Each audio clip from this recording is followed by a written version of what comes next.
big challenge of MBC women is to live, and to live as well as they can with the disease. We are trying to help them to live with the family, to live with the fears, to continue to live and not to feel that someone put on them an X.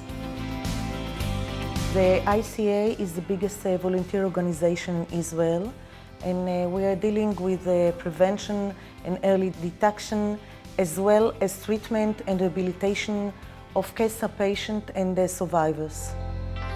The Spark Challenge will help us a lot because we have an experience with Hebrew-speaking women, and now we want to help women that speak Arabic, that speak Russian in Israel, and dealing with these problems of the MBC women. The project is dealing with support groups that give them a place, a home for these women to talk about the problems, about the fears. I think the most important in the support groups is that the women has a place to talk about the fears, the darkness thought about this, about what's going to be with my children after, what is going to be with my husband.